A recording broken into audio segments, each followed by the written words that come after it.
नाही तुम्हाला लक्षात कसं येत नाही? तुम्ही कुठं बी जाऊन राहिला ना तर तो तिथं येऊन हल्ला करेल तुमच्यावर. फक्त आपल्या घराकडे यायला तो 10 वेळा विचार करेल.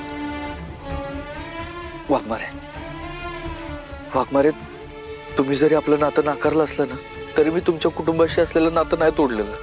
आणि आता माझ्यावर जबाबदारी आहे तुमच्या कुटुंबाची, त्याशी नाही झिडकारून लावू शकत मी.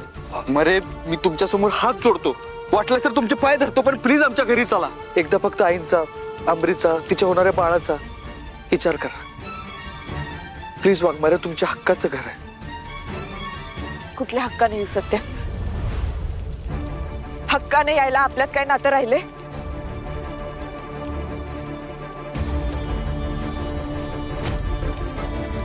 आपल्यातलं नातं कधीच तुटले. मी तुला सोड चिठ्ठी दिली.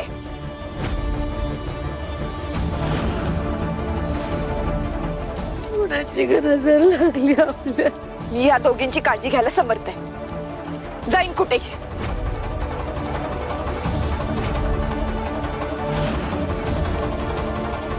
चला. वाघमारे थांबा.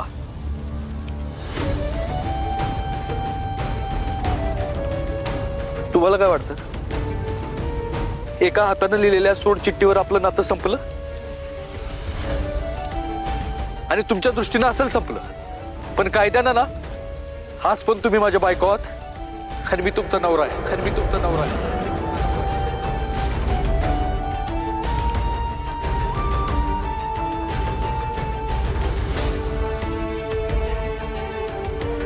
ह्या सोड चिठ्ठी बद्दल बोलताय ना तुम्ही?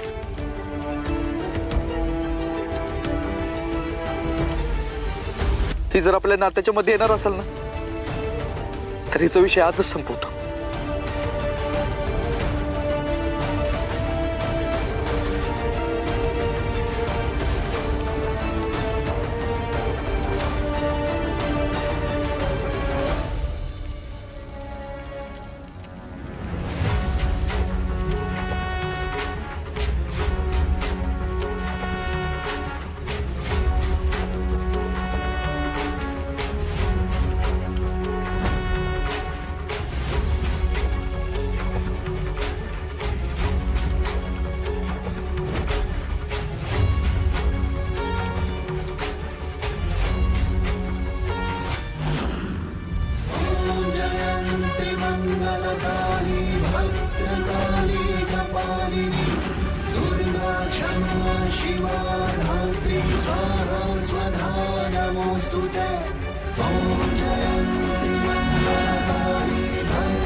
बलमा ठीक असेल ना?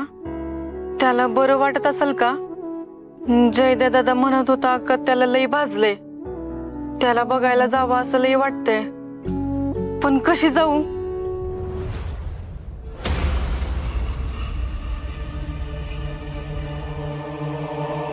माया पॅरिश मध्ये शुकशुकत काय कसं वे? कुठे किती समजे? ए सपने, जयद्या, पेंटर आले आले आले. काय झालं? हा मम्मी हाक मारलीत का? अजून अगं सकाळ सकाळ घरातली समधी माणसं कुठे गेली? आणि सत्य आला का नाही अजून? का त्या नेटवर्कच्याच घरी घर जावं म्हणून मुक्काम ठोकलाय त्यानं. एक काम कर, त्या मला फोन लाव आणि त्याला म्हणून सत्याला घेऊन घरला ये पटकन. ठीक आहे. स्वप्नवहिनी थांबा. हिचं काय आता? तेच की बलमासनी फोन करून काही उपयोग नाही. अशा कुठल्या दौऱ्याला गेलाय त्यो? हॉस्पिटलच्या दौऱ्याला. काय हॉस्पिटलला? काय झालं? सत्य ठीक आहे ना? होय, पण बलम्याला ऍडमिट केलंय. त्याला लई भाजलंय. काल रात्री मंजू वहिनीच्या घरला आग लागली होती, त्यात समधी अडकली होती. मंजू वहिनीनं त्यांच्या फॅमिलीला वाचवण्याच्या नादात त्याला लई भाजलंय. सत्यदादांनी ऍडमिट केले बलम्याला. घरचे समधे हॉस्पिटलात गेलेत. ये सरे अगं खुळीस का तू? मग आता ही समजा रात्री घडलं तुम्हाला आता सांगतेस होय? आऊ मम्मी, रात्री जेव्हा मला कळालं तेव्हा तुम्ही झोपला होतात, म्हणून मला काहीच सांगता नाही आलं. अरे देवा, रातच्याला एवढं सगळं घडलं होतोय तरी म्हणलं जयदेव मला एवढेच सारखे फोन का करतोय. असले ढाराढर झोपले होते का नाही मी, एक फोन उचलला नाही. हे सपने हुबलं काय आकुच्या गोळी देऊन झोपलीस का? बावळट कुठली, जीव जाणाऱ्या माणसानं का नाही तुला मदत मागितलीच नाही पाहिजे बघ, नाही तर त्याचा जीव गेल्यावर त्याच्या बाळाला जागी व्हायची तू. मम्मी, दिवसातले 12 तास झोपते फक्त मी, 12 दिवस नाही, जास्त झालं. थोबड पण ठेव तुझं. ती बलमा कसा आहे काय माहिती आता. देवा, त्या बलमेला सुखरूप ठेव, लवकर बरं कर. मी सवय जा, त्या कवीला फोन करून विचार तिकडे काय चाललंय काय नाही ती. हा नाही, बलमा भाऊजींना तर बरं वाटूच दे. पण मम्मी, एक लक्षात आलंय का तुमच्या? हा, नोटीस केलं का काही? हुबलं कुठली, काय कळलं का? नोटीस केलं का? अगं बोल की काही ती. अहो म्हणजे आता एक जाऊबाईंचं घर जळून खाक झालं ना, रस्त्यावर आले ते, रस्त्यावर बेघर झाले सगळेच्या सगळे बेघर. अहो सेलिब्रेशनचा टाइम आहे, सेलिब्रेशनचा. झाला का नाही आनंद, झाला का नाही? कवा कवा स्वच्छतेचं बोलतेस बघ तू. कवाच आराम झालाय मला. त्याने बेडचं घर जाळलं. हे सपने, अगं पण त्या घराबरोबर ती बी जळली असती का नाही का? मग इशेचा प्लास्ता आणि माझा आनंद असा गगनात मावला नसता, गगनात. वय वय खरे, माझा बी आनंद का नाही गगनात मावेन असं झालंय बघा. किती सांगू मी, सांगू कुणाला, माझा आनंदी आनंद झाला.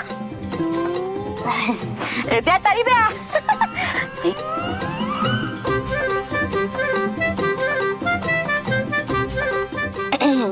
मम्मी, पण असं सगळं आनंदी आनंद गेडे असं करून चालायचं नाही का? अहो असं काय करताय? आता त्या एक जाऊबाईंचं घर जळून झालंय खाक, ते सगळे झाले बेघर. म्हणजे सत्या भाऊजी आता इमोशनल होणार, आणि अशा इमोशनल सिच्युएशन मध्ये एक जाऊबाई आणि त्यांच्या घरच्यांना सत्या भाऊजी त्यांच्या घरी घेऊन येणार. आता सत्या भाऊजींचं घर आणि आपलं घर सेमच आहे. आता ते सगळे इथं आपल्या घरी आले तर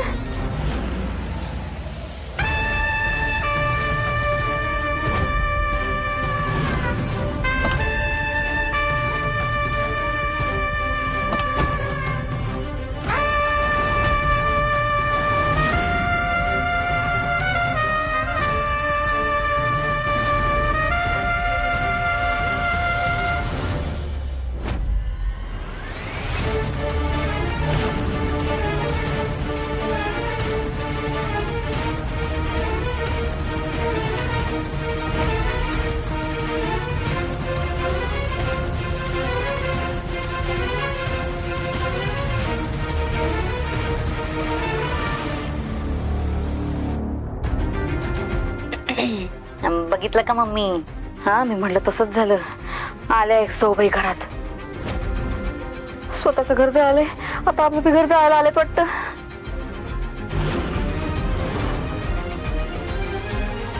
आई, हे बघा, आता अजिबात टेन्शन घेऊ नका, एकदम बिंदास्त राहायचं. हे स्वतःचं घर आहे असंच समजा. हा, चला. ही हुबलक सपने, मी बरं माझं घर जाळू देईन. शो नेबरेट बनवा, मी माझ्या घरात यूज देत बसते. सत्यजितराव, मी काय म्हणते, आम्ही आमची सोय दुसरीकडे कुठेतरी करतो ना राहायची. उगाच आमच्यामुळे तुमच्या घरात क्लेश नको व्हायला. आम्हालाच ते नाही आवडणार. आई, हे बघा, तुम्ही अजिबात काळजी करू नका त्या गोष्टीची, आणि मम्मीची तर काळजी अजिबातच करू नका. अहो, मी आहे ना. आणि मला सांगा, तुम्ही मला तुमचा मुलगा मानता ना, मग तुमच्या या मुलावर विश्वास ठेवा. तुमचा ह्यो मुलगा तुम्हाला ह्या घरात जरा सुद्धा त्रासू देणार नाही. हा, चला, आता जास्त विचार करू नका. चला वाघमारे, चला या.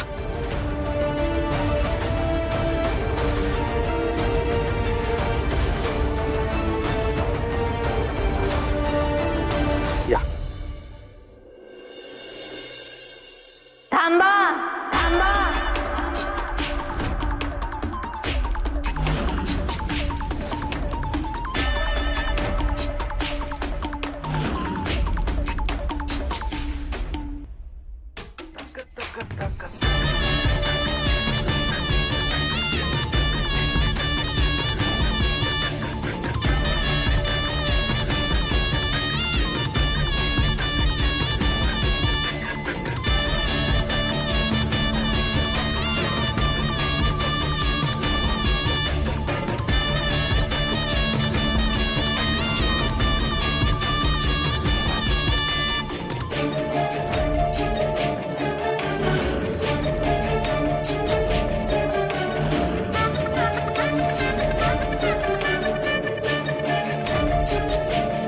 काय तिकडं कशाला आलाय तुम्ही? काय रे सत्या, ही त्रिकूट इकडे घेऊन कशाला आलायस? मम्मी हे बघ, जरा समजून घे. वाघमाऱ्यांचं घर जळून खाक झालंय. डोक्यावर छप्पर नाही आहेत तिघींच्या. मग अशा वेळेला कुठं जाणार त्या? म्हणून त्यांना आपल्या घरी घेऊन आलोय मी. ए सत्या, माया पॅलेस आहे ही, काही कुठली धर्मशाळा नाही. कुठल्या पण आयऱ्या गाड्याला थारा द्यायला.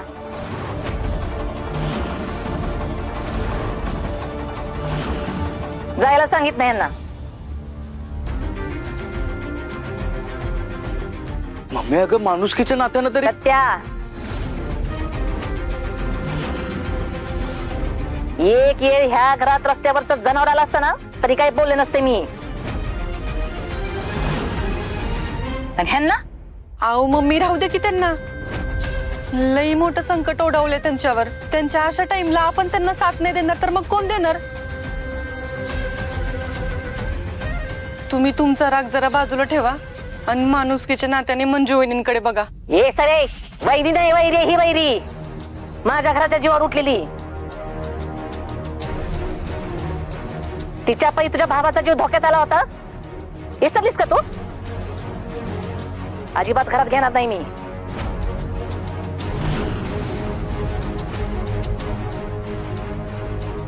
ह्या घराची मालकीन मी आहे. बाबा इथं कोण येणार, कोण जाणार, कोण राहणार ही मी ठरवणार.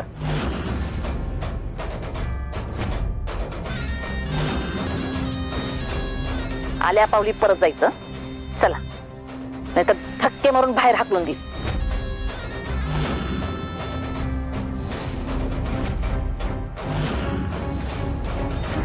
मम्मी काय बोलतेस तू? हे अगं, तुझा वाघमाऱ्यांवर राग आहे मी समजू शकतो, पण त्याविषयी मीच काय. कुणी जरी तुझ्यासमोर डोकं आपटलं ना तरी तू तुझा हेका सोडणार नाहीस. पण एकदा अमरीचा तरी विचार कर. तिची अवस्था बघ. अगं, तिला बाळ होणार आहे मम्मी. एकदा तिचा तरी विचार कर. मी काय म्हणते, ही पोर तर कशाला जन्माला घालते? धड संसार सांभाळताय ना हिला, मग पोर कशाला जन्माला घालायचंय? तुम्ही तिघी पण का नाही लई फाटक्या नशिबाच्या आहेत.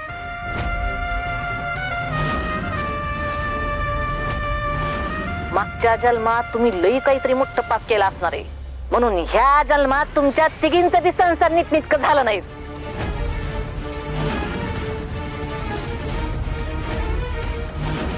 आणि त्यात ही हिज फाटक्या नशिबाचा बाळ आपल्या घरात जन्माला घालणार. त्याच्यामुळे ही असली फाटक्या नशिबाची पिढा हित नडवावा. चला नाही घ्यायचं, चल. मम्मी काय बोलतेस तू? हे आणि किती बोलतीस? आपण काय बोलतोय, कुणाला बोलतोय याचा जरा तरी भान ठेवत जा. ते काय नाही, वाघमारे, आई आणि अमरी तिघी पण इथंच राहणार.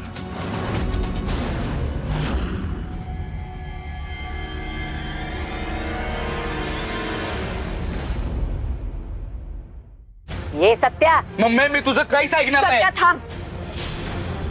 आमच्यासाठी यांच्या बरोबर वाद नको घालू. वाघमारे, तुम्ही नका लक्ष देऊ तिच्याकडे. सत्या, म्हणूनच मी इथे यायला नको म्हणत होते, कारण मला माहितीये इथं राहणाऱ्या लोकांचं मन आमच्या नशिबापेक्षा पण फाटक आहे.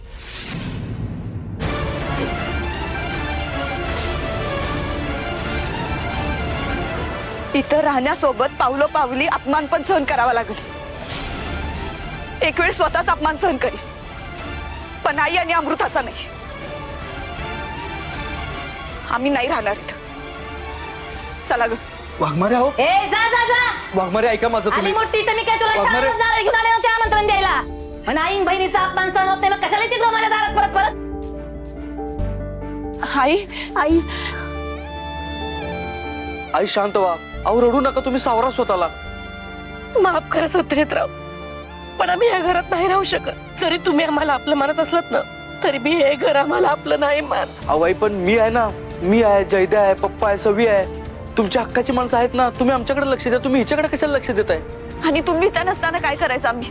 ते का नाही, आम्ही नाही थांबणार या घरात. मरे बघा, आजपर्यंत कठीण काळात कधीच सत्यानं तुमचा हात सोडला नाही आणि आता बी सोडणार नाही.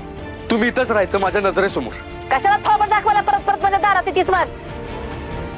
घर जायला का नाही तरी त्याच्यात बोलती.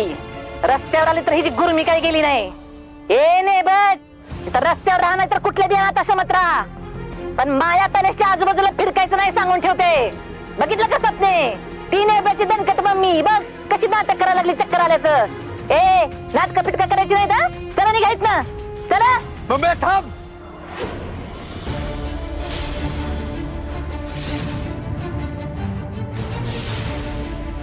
जर तोंडातला एक शब्द काढलास ना तर तू आहेस आणि मी आहे.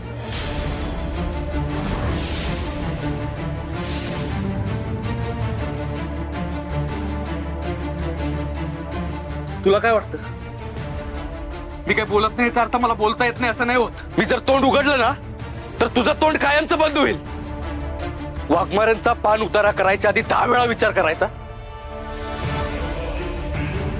तो सत्या तुझ्या समोर जिवंत उभा आहे ना, त्या वाघमाऱ्यांमुळं, त्यांच्या कृपेमुळं. त्यांनी जीव वाचवलाय माझा. आणि आता त्यांनी वाईट वेळेत असताना मी त्यांना असंच वाऱ्यावर सोडून द्यायचं नाही. मम्मी, मी त्यांची साथ देणार आहे.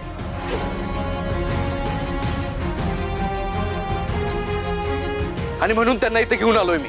आणि त्यांना इथे राहण्यासाठी मला तुझ्या परमिशनची गरज नाही वाटत. त्यामुळे तुला आवडो अथवा न आवडो, वाघमारे त्यांच्या कुटुंबासोबत इथंच राहणार. संपला विषय.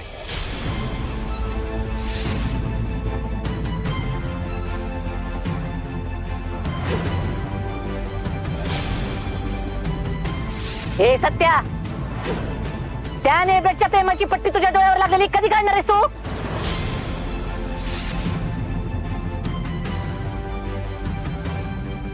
हिने तुझ्या सगळ्या आमचा बी जीव घेतला. विसरलास का तिने तुझ्या अंगावर गोळी झाडली होती ती? आणि पुन्हा गुंडकर बी हल्ला केला होता आणि आली ऐन टायमाला तुला वाचवायचं नाटक करायला. हे बघ सत्या, अजून बी येळ केलेली नाही.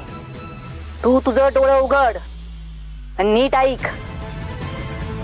ही पोरगी पुन्हा तुझ्या आयुष्याचं मात्र करायला आली इथं. मम्मी, तू नीट डोळे उघड आधी. तुला ना नीट काही दिसतच नाहीये. त्यापेक्षा जास्त तुला बघायचंच नाहीये. हे सत्या, तू मला नाही, मी तुला जन्म दिलाय. तेव्हा तुझं थोबड सांभाळून बोला. मम्मी, मी बोललोच नसतो, पण तू ना आता अति करतेस. काय अति करत नाही मी, बरोबरच बोलते मी. हे चला, काय बघत बसलाय? निघायच ना. ठीक आहे, तू तुझ्या निर्णयावर ठाम आहेस ना, मग माझा निर्णय ऐक. जर वाघमारे त्यांच्या कुटुंबासोबत इथं राहणार नसतील ना, तर मला पण नाही राहायचंय का? मला पण नाही राहायचंय का?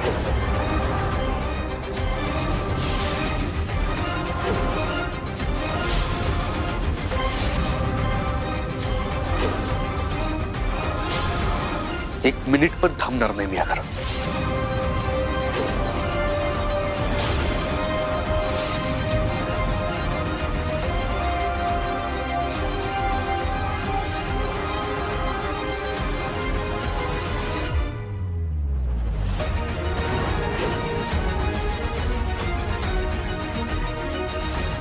चला वाघमारे, ज्या घरात तुम्हाला मान नाही ना, तिथं नाही राहू शकत मी.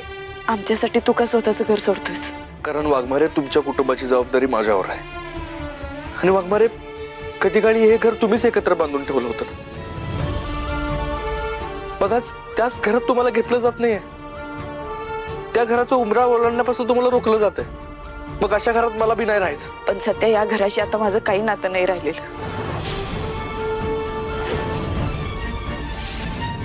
वाघमारे, आत्ता नातं नसलं तरी आधी तरी होतं ना. आणि मी तुमची मदत करतोय असं समजू नका. तुमचं जर या घराशी काय नातं नसेल तर मला बी नाही ठेवायचं नातं या घराशी. चला.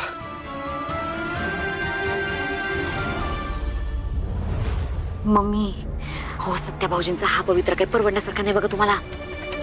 हो आज काय करते बाहेर जाऊन त्यांनी एकत्र परत संसार बिंसार थाटला तर मग हो मम्मी हिता येत निदान डोळ्यासमोर तरी येत हा त्यांना वेगळं करायला काहीतरी करू तरी शकतो आपण. एकदा का बाहेर पडले का नाही काही कंट्रोल राहायचा नाही बघा आपला.